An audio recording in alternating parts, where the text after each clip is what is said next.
সবচেয়ে অন্ধকার জগতের মানুষের হাতে যখন পৃথিবীর সবচেয়ে পবিত্র কোনো নিদর্শন গিয়ে পৌঁছায়, তখন ইতিহাসের পাতাগুলো থমকে যায় বিস্ময়করভাবে। 7 বছর আগে রহস্যজনকভাবে মৃত এক মার্কিন ধনকুবেরের ব্যক্তিগত নথিপত্র যখন একের পর এক খুলেছে, তখন বেরিয়ে এসেছে এমন এক তথ্য যা বিশ্বাস করাও দুর্বিষহ।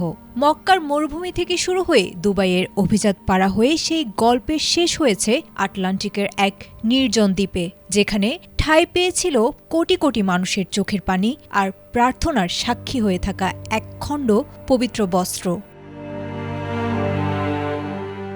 যুক্তরাষ্ট্রের বিচার বিভাগ সম্প্রতি প্রকাশ করেছে কুখ্যাত যৌন অপরাধী জেফ্রি অ্যাপস্টেইনের গোপন নথিপত্রের নতুন কিস্তি। সেখানেই উঠে এসেছে পবিত্র কাবার গিলাফ বা কিসওয়া পাচারের চমকপ্রদ তথ্য। 2017 সালের ইমেল থেকে জানা গেছে, সংযুক্ত আরব আমিরাতের ব্যবসায়ী আজিজা আল আহমাদি ও আবদুল্লাহ আল মারি নামে এক ব্যক্তি মিলে অ্যাপস্টেইনের কাছে পাঠিয়েছিলেন কাবার 3টি মহামূল্যবান কাপড়ের টুকরো।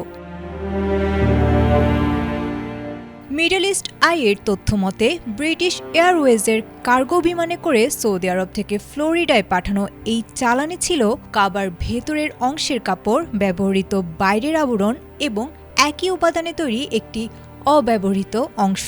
কাস্টমস জটিলতা এড়াতে একে তালিকাভুক্ত করা হয়েছিল আর্ট পিস বা শিল্পকর্ম হিসেবে। সেই সময় অ্যাপস্টেইন নিবন্ধিত ছিলেন একজন সাজাপ্রাপ্ত যৌন অপরাধী হিসেবে। একটি ইমেইলে আজিজা আহমাদি সরাসরি অ্যাপস্টেইনকে এই কাপড়ের গুরুত্ব বুঝিয়ে লিখেছিলেন, এটি অন্তত 1 কোটি মুসলিমের স্পর্শধন্য। সুন্নি ও শিয়া নির্বিশেষে মানুষ কাবা তাওয়াফের সময় তাদের কান্না, প্রার্থনা ও আশা এই কাপড়ে সঁপে দেন।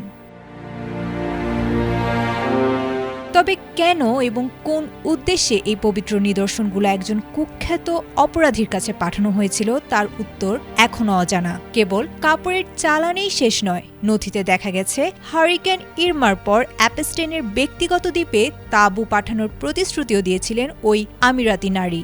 এমনকি অ্যাপস্টেইনের দীর্ঘদিনের সহকারী লেসলি গ্রফ তাকে একটি ডিএনএ পরীক্ষার কিটও পাঠিয়েছিলেন।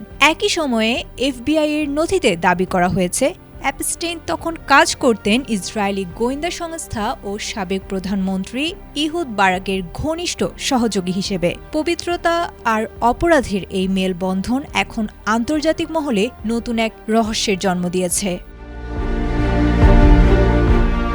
আয়েশা আক্তার, এটিএন বাংলা।